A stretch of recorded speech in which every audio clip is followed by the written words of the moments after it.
Black, a spoken word artist, hip hop artist, storyteller, motivational speaker. Don't ask me to sing because I can't do that, and teaching artist.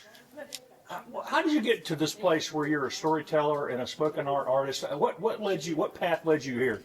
I had to start with my mom. She was very instrumental in making sure I was well versed. Trying to make me read, especially when I didn't want to read when I was younger. But I fell in love, matter of fact, with this book on her bookshelf, This Time Called Life by Walter Render. It had beautiful photographs, beautiful soft black and white photographs, young people playing, beaches with seagulls and waterfalls, all kind of nature scenes. And it had poems beside it about being young and free. And I was young and I wanted to be free. And what kind of response? You've spoken all over the place, right? I mean, what kind of response have you gotten from groups where you speak? So far, so good. Been all positive, inspirational. They say I've been motivating them to kind of get into more into the arts, to think better about not only themselves, but the world around them. And what am I going to see tonight here? You're going to see all that. I'm going to take you to a roller coaster of emotions. We're going to have fun. You may cry a little bit. You may laugh. But we're going to leave just loving each other even more. Well, I mean, part of a library's purpose is obviously providing access to information and technology. And to me, part of information is also providing access to different types of arts. Especially as the person who oversees the makerspace, I want people to see different types of arts, understand spoken word, and understand how, like, the impact of hip hop with poetry, and how incredible some of the lyrics are, and just giving people the opportunity to experience it firsthand, especially because spoken word is an incredible thing. It's huge in a lot of different cities, and we just, in this area, it's not always talked about. So it's really a great opportunity. I was really glad that one of my coworkers, Cash, told me that I should reach out, and I did, and here we are. The Electric City Creative is our makerspace at the main branch downtown Anderson, and we've got all kinds of different creative equipment, creative technology, and then just your basics like paint and stuff like that. And then we also have lots of different classes and events that we have within the makerspace that just let people get to kind of explore their creative sides. Y'all hear me? Yeah, I'm loud and encouraging. I probably don't even need a microphone. I probably don't even need this thing.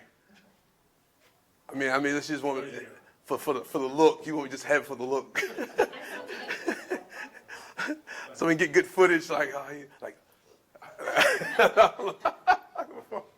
right. Good evening. Good evening. There we go. Now give me some more energy. Good evening. Good evening. There we go. Once again, I go by the name of Moody Black, representing Upstate, and I see a lot of new faces, a lot of familiar faces. So I feel I'm safe now. I feel safe. I got my bro Elsie here. We good now. I feel safe. I'm at home. I am a spoken word artist, poet, hip hop artist, storyteller. I can't sing. Don't ask me to do that. But I draw and paint, and I'm a teaching artist as well. And we get more on that in a little bit. But I'm here to share my journey, my story, my poems. I'll be performing some poems, reading some poems, telling some stories, and y'all just gonna have to go on this roller coaster with me. Now to make sure we stay amped up, have this thing where we all participate. I grew up watching wrestling. My auntie would say wrestling. And one of my favorite wrestlers was Ric Flair. Daddy, every time I say that, it's always somebody random like, woo. So he always go, woo. So I'm going to ask every now and then, I'm going to say, can I get a Ric Flair? And you're going to do this. Woo. All right, that's what you're going to do. All right, y'all got me? Let's practice. Can I get a Ric Flair? Woo. There it is. Yeah, so I'm going to keep the energy going throughout the evening. So it's going to be a lot of wooing tonight. All right, a lot of woo. Okay. All right. Anybody else write poets? What are my poets? Writers in the building? Just 2 or 3? All right. Watch I prove that you all are poets. All right. Watch I prove this. All right. And at the end of my set, you all going to help me do a poem. Okay? I got it? All right. Just be hold on. I wasn't here for this. I just came to listen. No, I got you. Oh, I do a little comedy. Okay. Go ahead and tell you that. You probably can tell. All right. So this for the poets that go place to place and not make a penny. But somebody give one for their thoughts, because thoughts are all that poets have to give. So that I hope somebody give you something, especially after the landlord hands you an eviction notice. So after stressing, you flip that piece of paper over, scribble some lines, and 9 times out of 10, you keep it.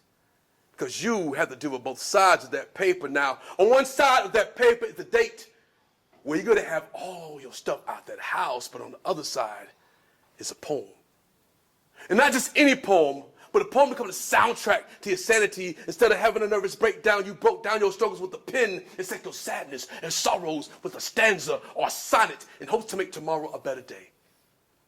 Some say you better pray because heaven and stress can prey on your soul, so pour out your soul to a soul that will listen. Going place to place, emptying out your soul, and sometimes leave empty pockets. But you would trade in that therapy session that some people call reciting a poem for anything in that moment. It's priceless.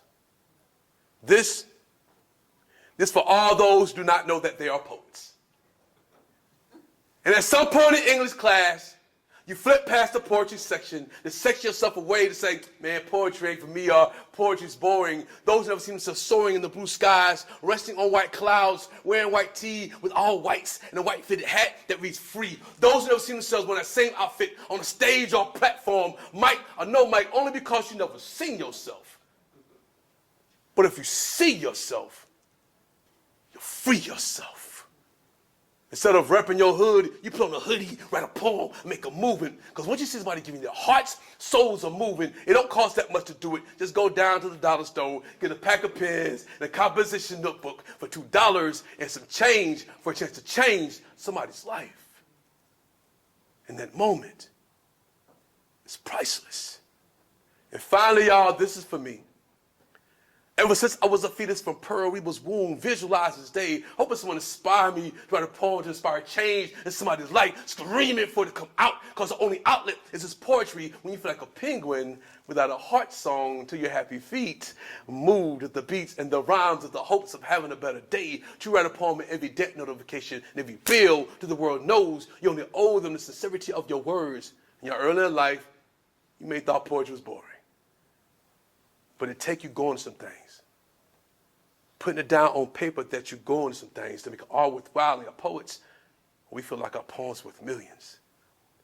To someone give you their last $5 to purchase your CD, your book, whatever merchandise you have, knowing they're a paycheck away from being homeless. For that moment, it's priceless. You can clap, you can clap. There you go, you can clap, you can clap.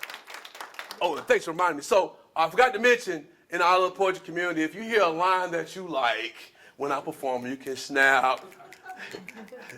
You can't snap, I would tell people you can do the jazz hands. Then you can applaud after the poem is done, all right? It took me 20 years to snap. I had like a fraction, some kind of fraction in my finger. I couldn't snap until I got grown. I'm like, oh, I can't do it now. So you can snap, all right? So, yeah, that begins our journey. So let me tell you a little bit about me. I was just telling him during the interview, a great young man, by the way. Super beard. I love his beard. Those who know me, I used to have a beard, man. I'm 2 years without it. I had it for like over 15 years, but, you know, it's got to change sometimes, you know, shed some of that stuff off of you, you know. I've been writing and just kind of really been into poetry since I was about like 11, 12 years old. And as I was sharing, my mom always made my sister and I read. I ain't like reading. I didn't want to read. I stumbled across this book on my mom's bookshelf. It was a poetry book. It was entitled This Time Called Life.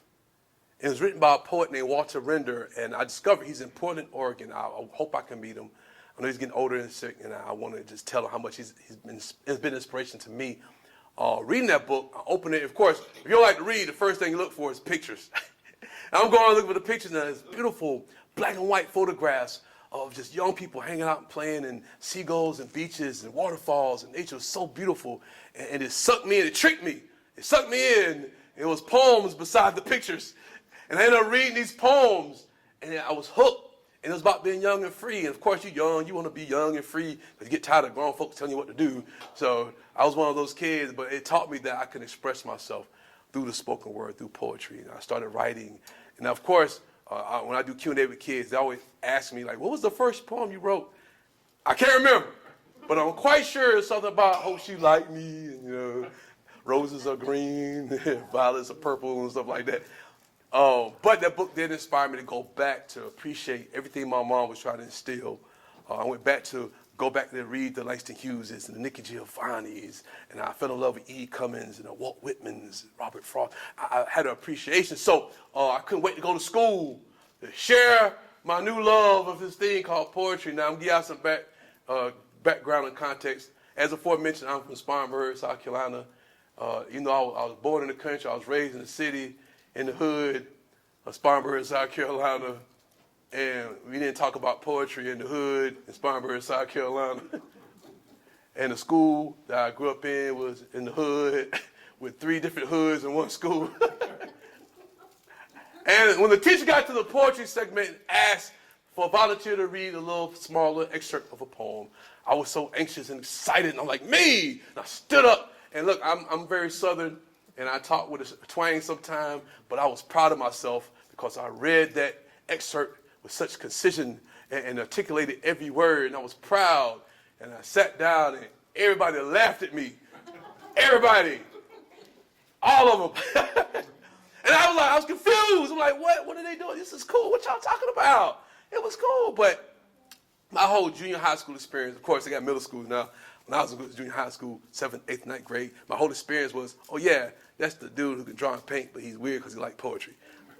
All through junior high school. But when we get to high school, especially young people, things change for you. You start being little old people. You know, your body changes, and everybody start having boyfriends and girlfriends. And somebody told somebody, when you have a boyfriend and girlfriend, you have to write them a poem. Well, it was only one weird dude who knew how to write poetry. It was me, this guy. And then wait till I'm by myself. Hey, bro, hey, can you write me a poem? Get to my girlfriend, tell her I did it. Oh, the girl too, you write me a poem, get to my boyfriend. And I did not forget them laughing at me. So I was like, sure, I'll write you a poem. $10. Yes, I was charging for poems. He's like, yeah. I know, she's like, yay! Like, the trumpet part of this movie, yay! And the kids, when I tell the story, kids like, yeah! So yeah, I was charging for poetry now. Of course, as I tell the kids, I'm not trying to encourage anybody to start charging for poems, the little high school people. But the moral of that, man, like whatever your passion, whatever your dream is, I don't care if it's soccer, playing the violin, whatever, you stay with that. You follow your dreams. You ain't hurting, bother nobody. Go for it, man. And that's the lesson in that story. And here I am, sharing poems and traveling the country and doing such. All right. Can I share y'all a story? I love storytelling. I was inspired. Speaking of libraries, oh my God. I was inspired by this lady named Evelyn Parks, who just retired not too long ago from the Spartanburg County Library System. And I used to run a community center in Spartanburg. And every summer, we're bringing these young people to be summer camp counselors, and they have to go through training. And I always sit in the training, and then Miss Parks would come in and teach them how to be storytellers. And I was sitting like a little kid, I'm like this right here.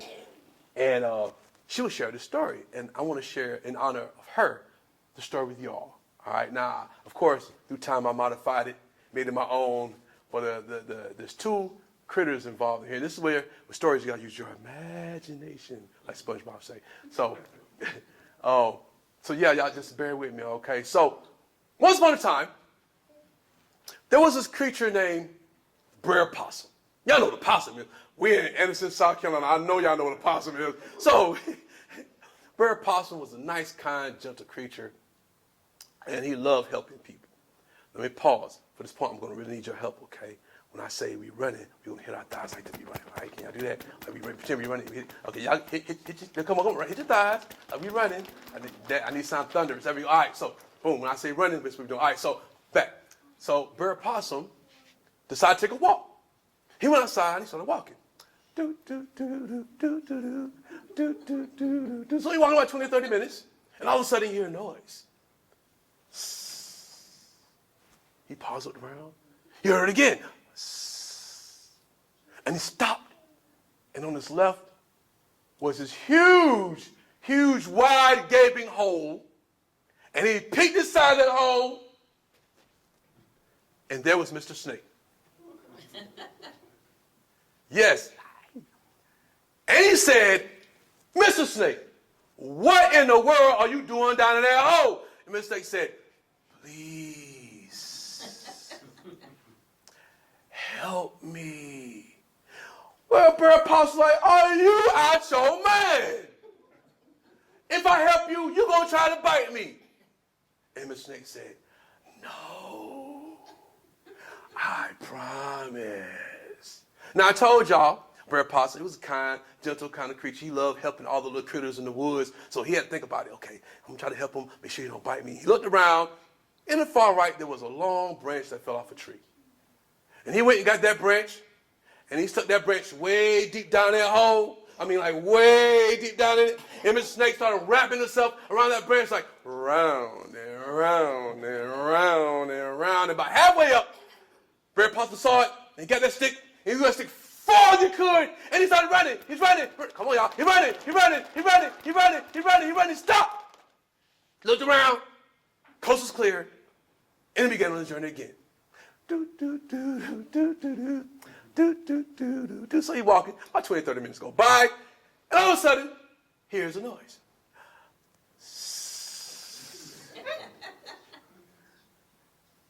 He looked around. I heard that noise before. He heard it again. And to his left, there was this huge sticker briar bush. Now, we all been in the country, sticker briar, little thing got sticks on it. It hurt when you touch it. All right, so y'all know what I'm talking about. There was a big old sticker briar bush, and Mr. Snake was stuck in that sticker briar bush. And he looked, he said, oh my goodness, what are you doing in that sticker briar bush? And Mr. Snake said, please, help me. And Bear Possum said, look, I didn't help you out the hole. If I help you, you're going to try to bite me. And Mr. Snake said, no, I promise. So, Mr. Bear Possum, he's a kind, gentle creature. He loved helping all the forest critters. And he looked around to see if he can find him another stick. And lo and behold, there was a huge branch. He got that branch, and he stuck it right in the middle of the sticker briar bush. And Mr. Snake started wrapping himself around the branch, around and around and around and around. And halfway up, he got the stick, and he threw the stick as far as he could, and he started running. He running, he running, he running, he running, he running, he running, he running. And he stopped. Coast was clear. He began his journey again. He started walking. Do, do, do, do, do, do, do, do, do. And he got to a river. He's like, okay, whew, gonna swim across this river. So he starts stretching, doing all the stretching and stuff like that. He ready to start swimming. He ready to jump in the water, and all of a sudden he heard the sound. He looked to his right, he didn't see nothing. He heard it again. He turned around, looked down. Whoa! That was Mr. Snake. He said, man, you scared me. What you doing? Mr. Snake said, I can't swim. Help me. So, Bear Possum thought about it. I helped him out the hole and helped him out the sticker briar bush, and he ain't bite me. I'm going to help you now, Mr. Snake. All right, I'm gonna wrap you up and put you in my pocket. So he picked up Mr. Snake, and he started wrapping him around and around and around and around, and he put him in his pocket. And he jumped in the water, he started swimming. Splash, splash, he's swimming, he's swimming, he's swimming. Get to the other side, he shakes himself off, and began his journey again. Do, do, do, do, do, do, do, do, do, do. He's walking about 20, 30 minutes. And he forgot Mr. Snake was in his pocket. And Mr. Snake peeked up, he looked around, and he started wrapping himself around Bear Possum. Around and around, around and around. And he got in his face and said, I'm going to bite you. He said, I'm going to bite you. And Bear Possum said, no, wait a minute. I didn't help you out the hole. I didn't help you out the sticker briar bush. Man, I even helped you cross the river. Why are you going to bite me? And Mr. Snake calmly said, you knew I was a snake. Then. Now, depending on the age group I'm telling this story, I modified. Kindergarten, like third, fourth grade. I don't want to traumatize the kids. So I changed the ending. Like he grabs the snake and he throws the snake as far as he can, he runs away and he's safe there at home. Boom, there you go. All right. So near the end of my set, I'll share another story, which I need y'all help with. All right, so let's get some more poems out the way, okay? Cool. So in the spirit of Black History Month, I'm going to share this poem with you. A lot of my poems, well, pretty much all my poems, start from a personal space. Whether it go and branches out to something outer space and ethereal, or it stays down to earth, it all starts from a personal experience. And this particular poem, this particular poem actually was just a weekend, hanging with my kids, have them every other weekend. We hanging out downtown. And at the events that happened, ended up writing the poem. Now, it took me about 6 months to write this poem. And once you hear it, you'll understand why, especially with some of the events that occurred maybe about, 9 years ago. So we had a lot of police brutality, people dying from that, and a lot of stuff was going on, and the country was at a very unique and interesting place. And this poem kind of discusses that. So my daughter once told me that every night when she go to bed, she sleep with a small picture of a little brother right beside her pillow at night. See, my daughter she loves her little brother, both born from different mothers. Never taught my kids about being half siblings. One of my elders once told me that God only makes people whole. Funny, when I think back in history class, textbooks say we were once considered 3/5, but on July 9th was supposed to be a day of hanging downtown with Daddy, I, along with my 8-year-old daughter and my 4-year-old son. At the time, we found ourselves in the midst of a march. Folk marching over the deaths of Alton Sterling and Fernando Castillo, so we marching. My son, faced with 4-year-old aggression, Huey Newton, in his spirit, his teeth screamed like a steam engine, just roaring, and he said, "Black Lives Matter!" His sister reached for his left hand to make sure he was safe as we marched. With Sojourner Truth in her eye, close out on his every step, she turned around and she asked, she said, "Daddy, how come we marching?" So I explained to her by asking, if your brother and I wasn't doing anything wrong and a police officer killed us only because of our color, would that make you mad and sad? And she said, yeah. So I told her these people are marching because they don't know what else to do. And they want to show the world that they're mad and sad. Deep down, I was mad and sad because black folks still marching. So immediately, my mind flashed 10 years from now, seeing them still marching. My son, faced with a 14-year-old aggression, Huey Newton still in his spirit. My daughter, 18 years old, still watching his every step. Both of his pumping, screaming for justice for the murder of their father. My mind flashed 10 more years, seeing my 28-year-old daughter still marching, holding a picture of her brother. That same picture, she's laid beside her pillow at night. No, she'd never see him again. And she's crying till Niagara Falls falls from her face, screaming till her voice became silent. Black Lives Matter. My mind flashed 10 more years, seeing my 38-year-old daughter still marching, holding a picture of her husband, holding a picture of her son, holding a picture of her brother, holding a picture of her father, hoping y'all get the picture. I'm hoping y'all get the picture every week somewhere. Somebody loses a brother, loses a father, somebody right now got a daughter going to bed with a picture of their little brother right beside the pillow. No, they'll never see him again. And we are mad and sad and refuse to be broken. How come we keep being reduced to being a fraction of what we're supposed to be? One of my elders once told me that God only makes people whole. Then how come the police trying to 3/5 our freedom? How come black folks still marching? We've been marching since 1942 and we are tired. And our shoes ain't got no more souls to give.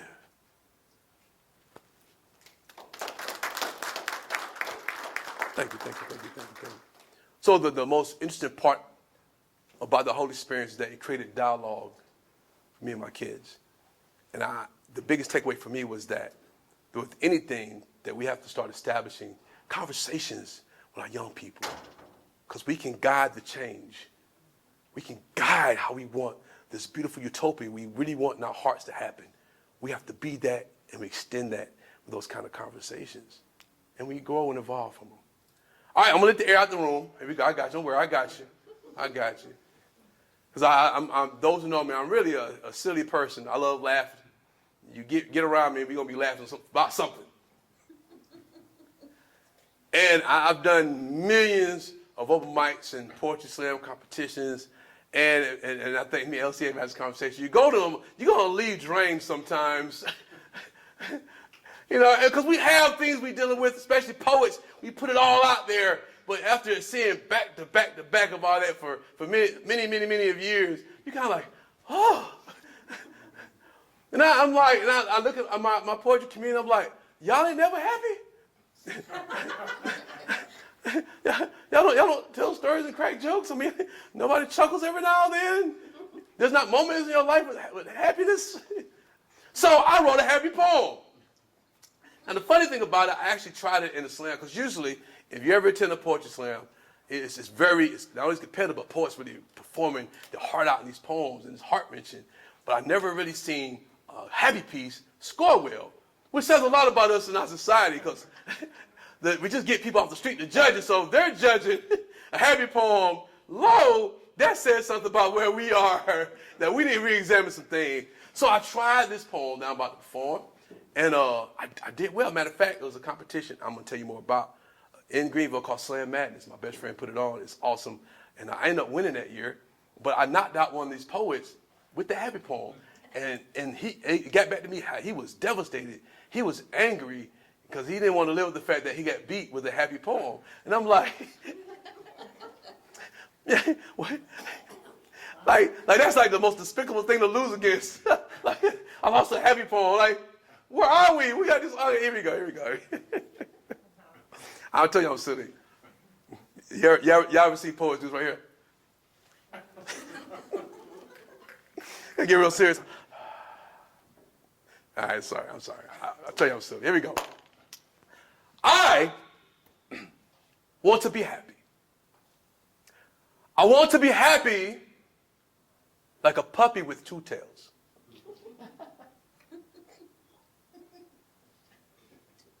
I want to be happy like a tornado in a trailer park.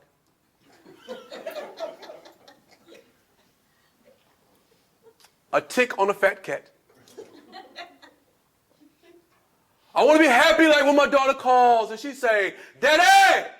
How you do that there? Happy like my son when he runs up and down the hall singing the Curious George jingle, kind of happy. I want to be happy like being happy's new cool. I want to be happy like, you think I'm on some drugs, but I'm not on no drugs because I don't like the drugs. But the drugs like me. And me, I'm just kidding. And me. I want to wild out. I want to turn up. I want to act the fool. I want to be free. And being free bothers you. It's okay. I'm just happy. I want to do some cool stuff. Like run downtown with a purple cape flapping in the wind. I want to fly to feel the whisper of the universe on my fingertips. I want to moonwalk on the sun. I want to look up stars like the diamonds in the black silky sky. Okay, that sounds like I might be on drugs. But I'm not. I'm just happy. I want to explode. In Big Bang Theory, in the beginnings of being in bliss, and intelligence out my smile, that my teeth are pearly gates, releasing God in me to show how heaven exists where we are. I want to be happy like Moody Black is the most interesting man in the world. He once parallel parked the school bus underwater. His blood smells like cologne. Aliens ask him to probe them. There's something about that guy. No, I'm just happy. Happy like the first day of spring. Happy like the kids at the after-school program where I used to work, and one of them asked, Mr. Black, do you know what stars made out of? I'm like, yes, child. Gas and energy. They said, no. Imagination. That made me smile. I want to be happy like I got some sweet potato pie all by myself. Happy like I got a plate of fish and grits. Happy like when I sit in my recliner, sipping some orange juice, watching Amazing Spider-Man, kind of happy. I want to be happy like being a poet. Because I know there's a dark place waiting for me to put down my pen, but I refuse to be down again and being happy. Don't mean that everything has to be perfect. It just means you have to smile through its imperfections. So I won't let a hard time, a rainy day, a bill, especially a hater, bring me down.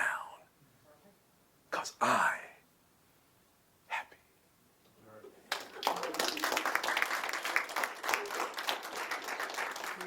Thank you. Thank you. See, so poetry can be happy. It can be fun.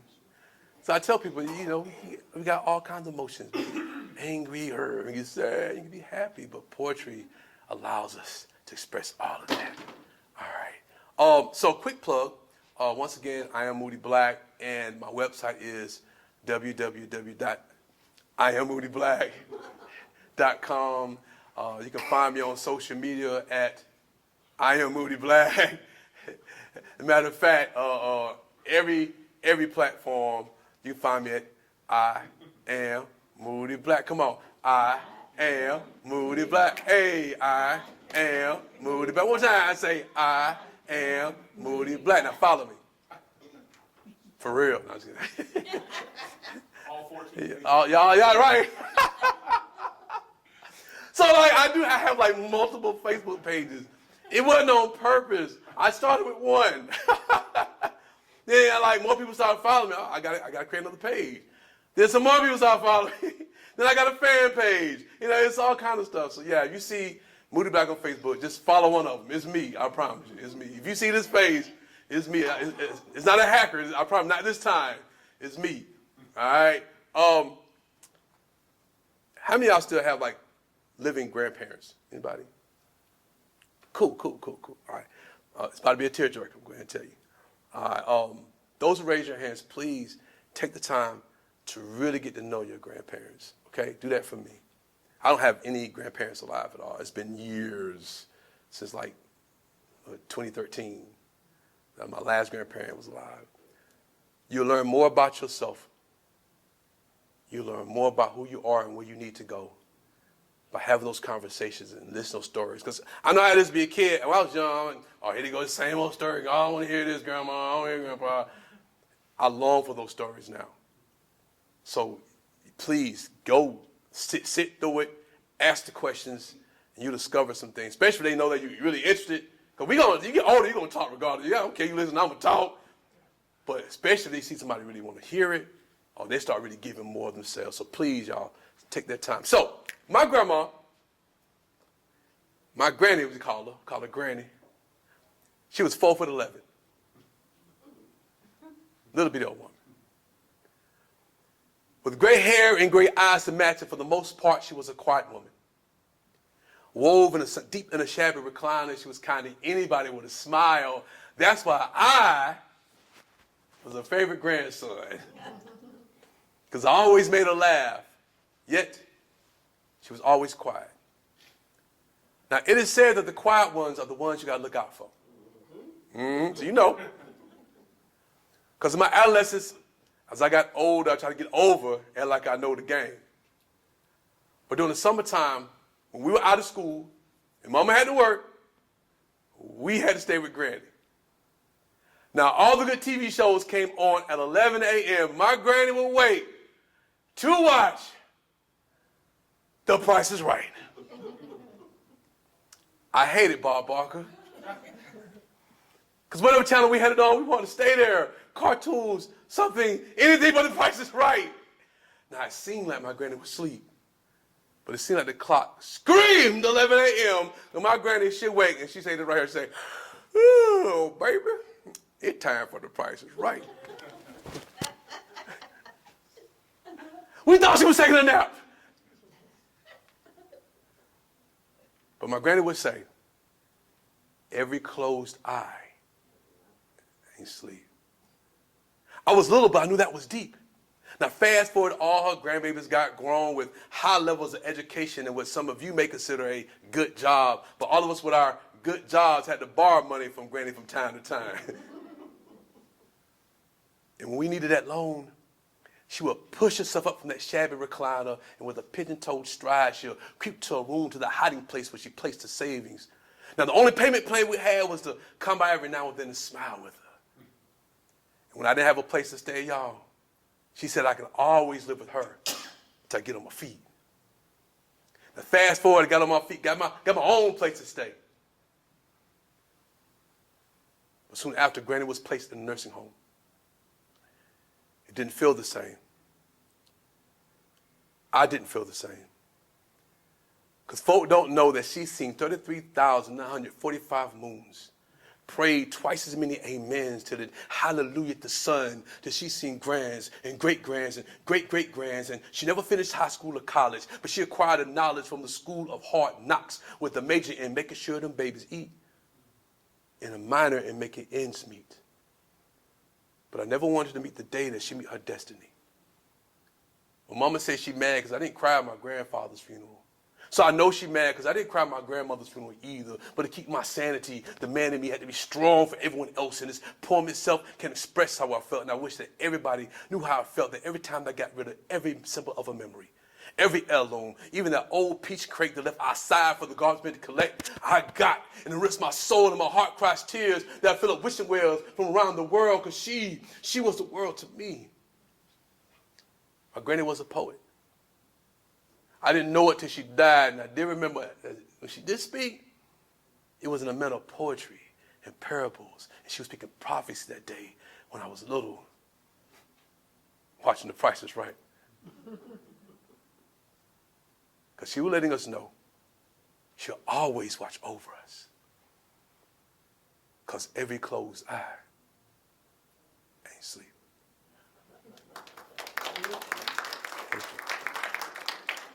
So I got a book. I'm gonna grab my book. Can I grab my book? I'm gonna grab it anyway. I told you I ain't right. I ain't right, man. I ain't right. In a good way. I ain't right in a good way. I ain't right.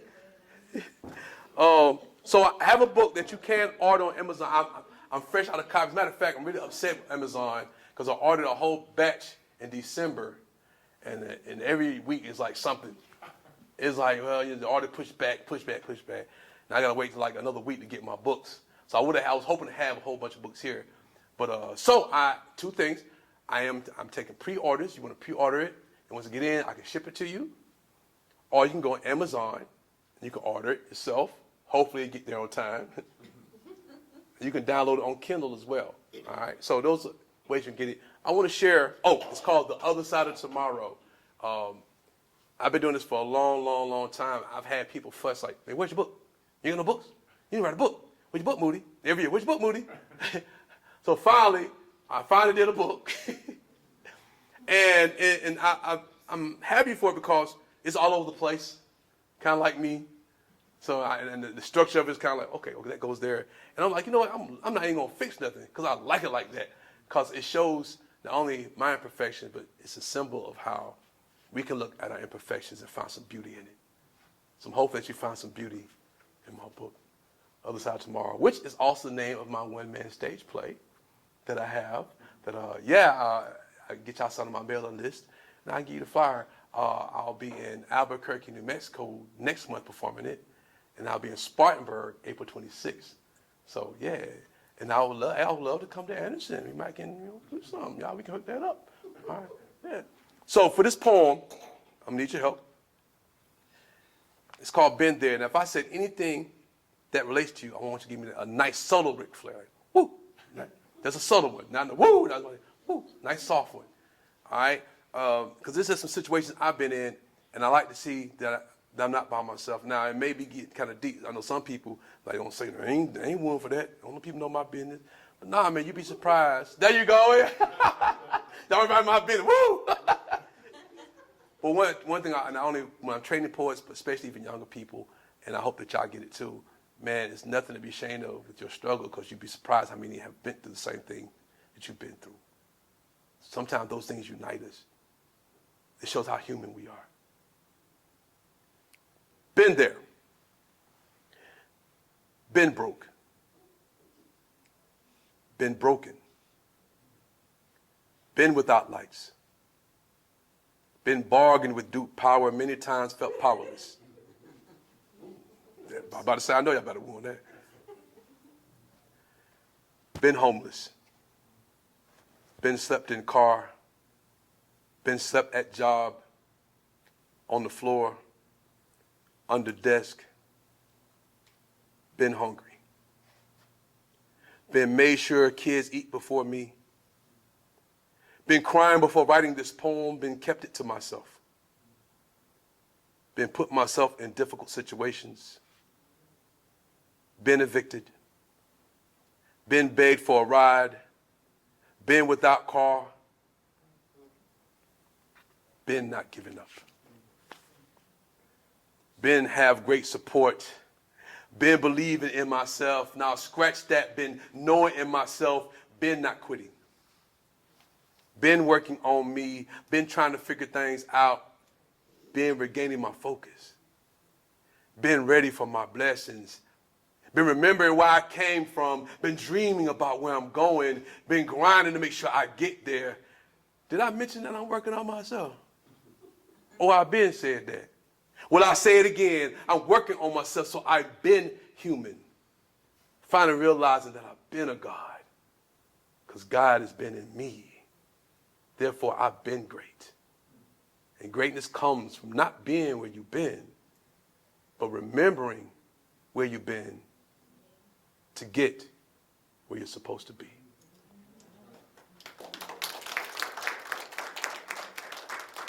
Thank you, thank you, thank you, thank you. And please keep me abreast on time, because I get to run in my mouth.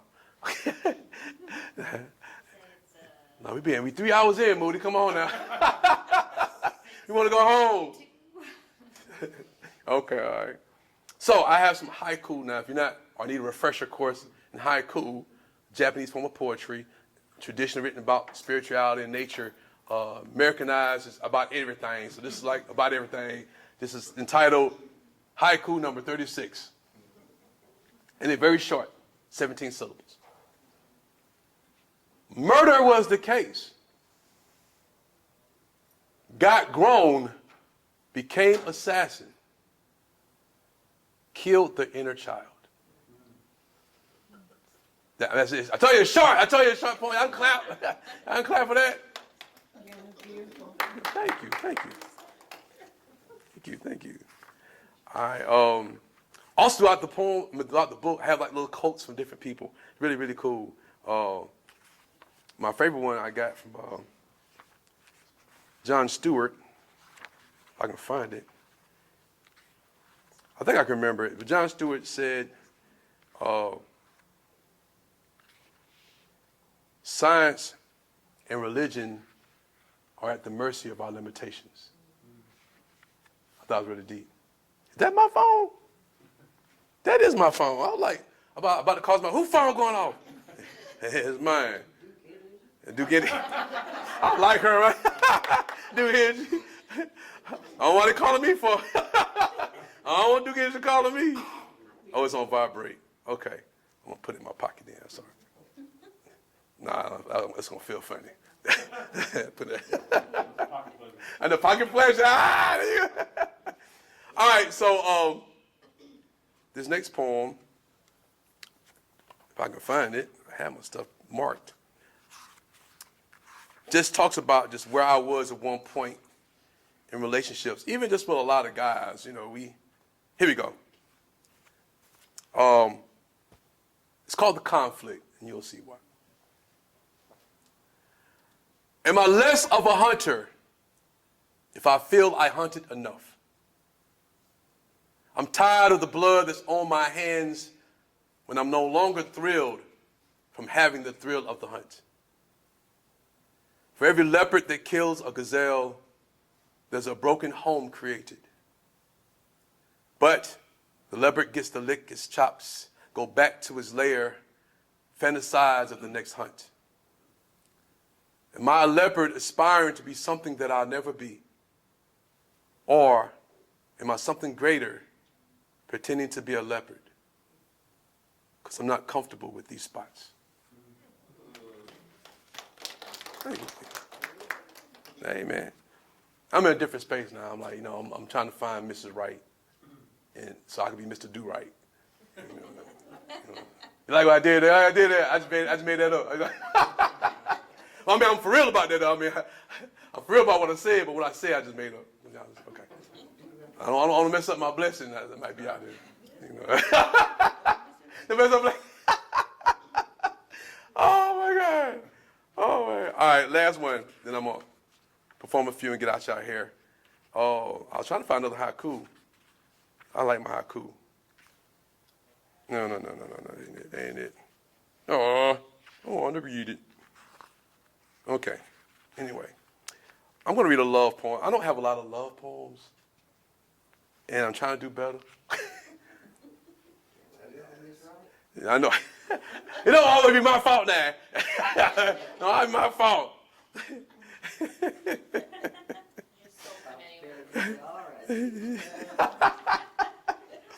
No, I got a poem just for you. I'm gonna share it just for you. I got. Hey, you gonna like it. You gonna like it. But this is a good love poem. But I'm gonna read the crazy love poem just for you. Yeah, this is a good one. Well, first, I found a haiku I want to share. All right, haiku number 55. Funny how we seek long-term ships when we are temporary vessels. Wow. I go deep now. I go deep now. Say it again. I said, rewind. Can you do that? I sure can. But it's funny story real quick. Like, so and LC kind of touched on it. So when we had open mics and poetry venues, a poet said real good line. Everybody like, rewind. And so the poet got to say it again. So when I tour, when I go places, I just got back from Nashville, and they was big on doing that. So I got to the mic. I said, look here, I'm telling y'all right now, I'm getting older. You say rewind, you are not getting it. Okay? I'm not going, because I was performing, I'm just got it out. I'm not going to go back. So that was funny. Here we go. Haiku number 55. Funny how we seek long-term ships when we are temporary vessels. Boy, get deep now. Get a little deep. There you go. Yeah. You know, I got you. All right, so I found my nice love poem. It's a good one. Can I give y'all a quick backstory? So I do slam a lot. I just compete a lot. I stopped because I really be more in the schools and teaching poetry and stuff like that. And just like anything with this competition, there's egos involved a lot of times. That's the sad part, especially when you talk about art. You know what I'm saying? So there's a lot of egos. So when Moody start winning, it's a problem. You know, they think Moody's cool. When Moody start winning, they ain't like that. So people talk. And one day they got back to me like, man, how he winning? He's not even that much of a great writer. He don't have enough metaphors. I'm like, really?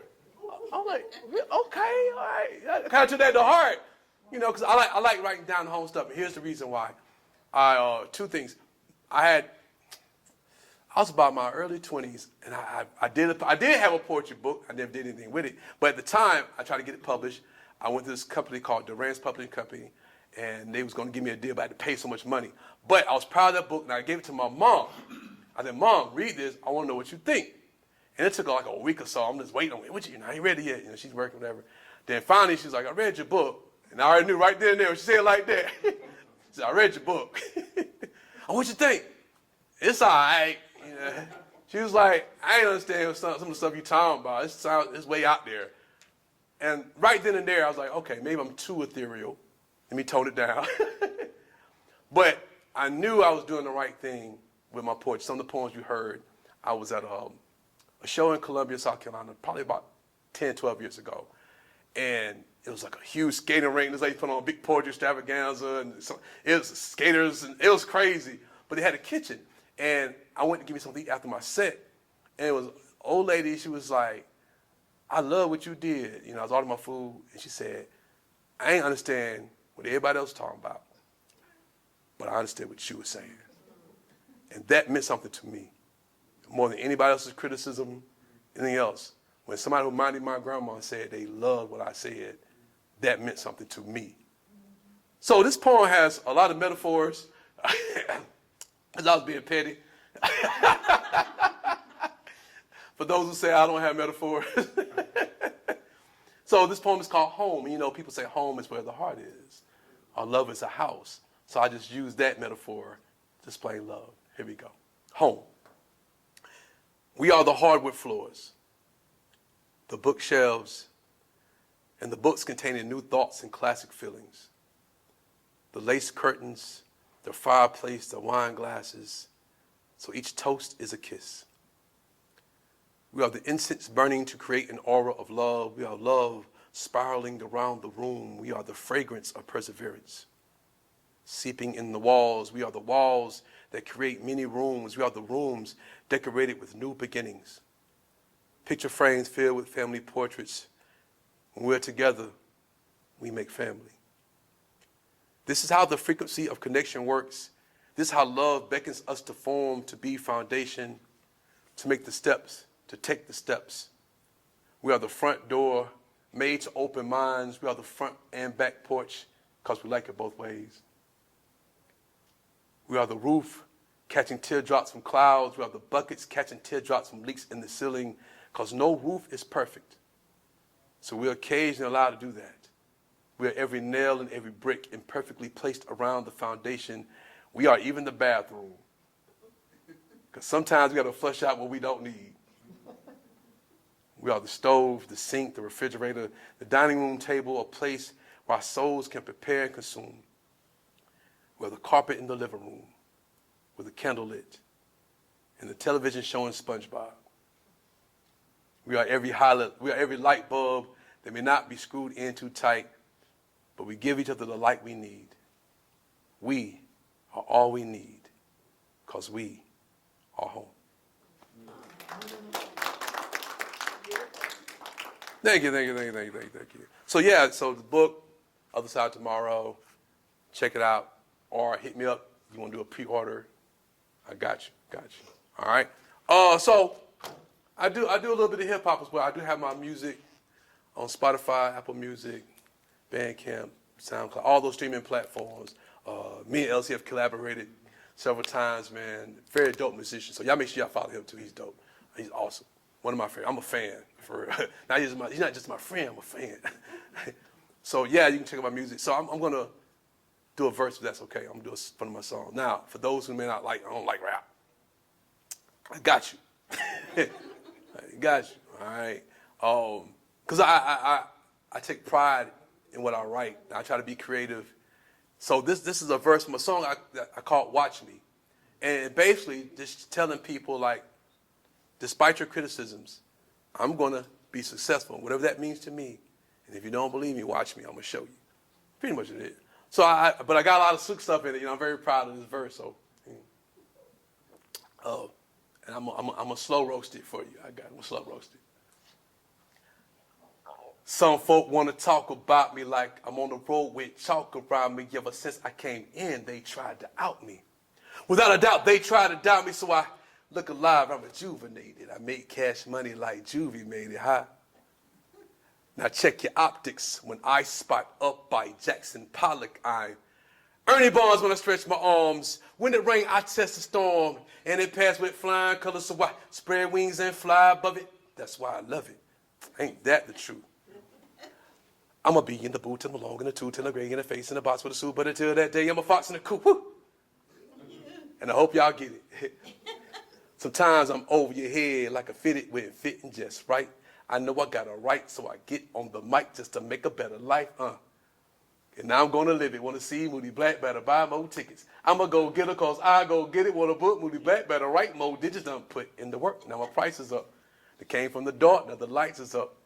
I meditate, manifest, I don't fight and stuff. I'm no thug, I'm a thug sincere, so lighten up.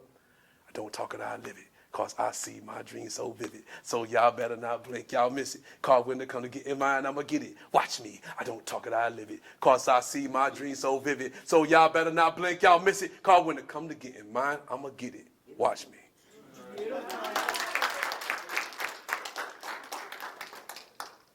Thank you. So I got a verse. I'm gonna do it from a song called "So Beautiful," and this is like a song I have a Burrell. It's very nice. My ode to you beautiful women. All right, I'm just gonna do a little portion of it, just to just display my wordplay, if you will. All right. I'm gonna look at you, Sarah, for this poem. Okay? She's like, "Oh my God!" I don't know, let your boyfriend jump on me. All right. You look good. I want to put you on a platter. But I'd rather see the curves of your gray matter. Yeah, I'm country, but I'm a conscious dude. I keep it G, but I still want to comfort you. You smell nice. You so fine. You that Tony, slow wine. Yeah. So when you lay on my pillow, it never rains on the south side of Mars. Ain't it strange? And you sound so crazy, smile so pretty, and your locks so wavy. A southern gentleman is how mama raised me. So when I see a queen, I treat her like a lady. And when you treat me like a pharaoh, my pheromones are turned on. That's how you make a pharaoh moan. So baby, let's ride. Spread wings and baby, let's fly. Come on.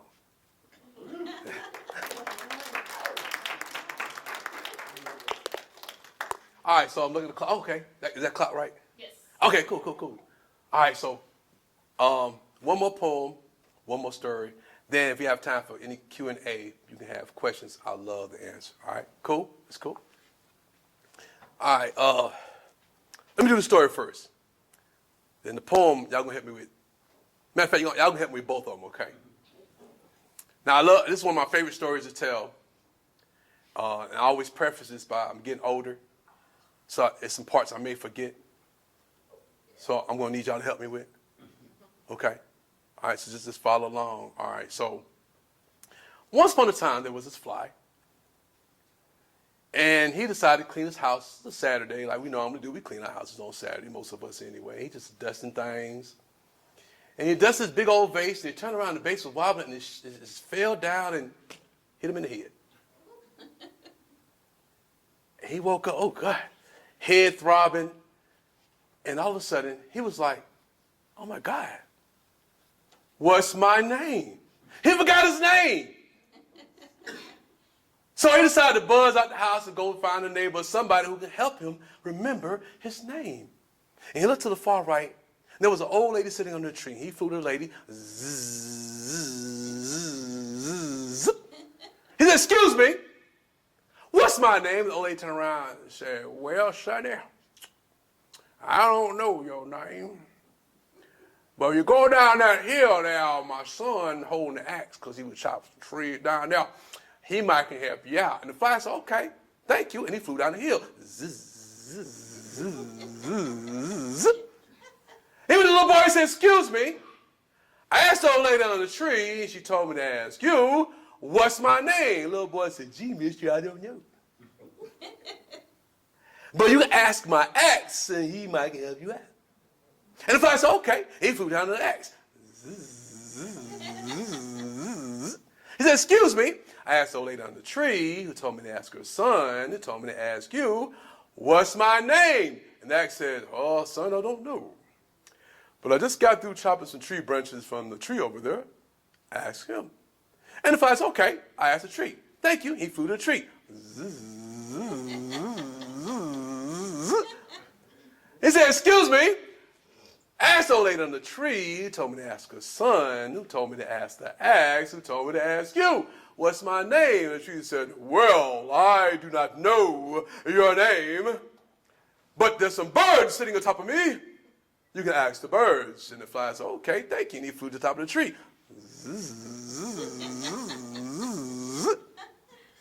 And then the birds up there, he said, excuse me. I asked the old lady on the tree, who told me to ask her son, who told me to ask the axe, who told me to ask the tree, who told me to ask you, what's my name? The birds are like, tweet, tweet, tweet, tweet, tweet, tweet, tweet. I don't know your name, period. But you can ask the lake down there. So get off with me on that, go down to the lake. Bye. And the fly like, okay, all right. So the fly flew down to the lake. He said, excuse me. I asked the old lady under the tree, who told me to ask her son, who told me to ask the axe, who told me to ask the tree, who told me to ask the birds, who told me to ask you, what's my name? They said, I don't know your name. But if you ask the fish, they can help you. And the fly said, okay. He flew to the fish.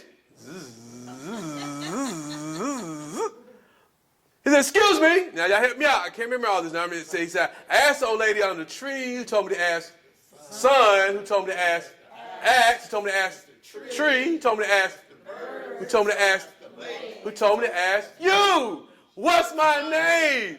And the fish said, we don't know your name. Bro, we fished. But there's a fisherman trying to catch us at the end of the lake. You ask a fisherman, he can help you out. And the fly said, okay. thank you. And he flew over to the fisherman. He said, excuse me, y'all help me out now. I asked her lady on the tree. He told me to ask her. Who told me to ask her? Who told me to ask her? Who told me to ask her? Who told me to ask her? Who told me to ask the fish? Who told me to ask you? What's my name? The fish said, well, boy, I don't know your name, sonny. But I just got through riding my horse down there. And go to ask my horse down yonder, and he can probably help you out. And the fly said, okay, thank you. And he flew down to the horse.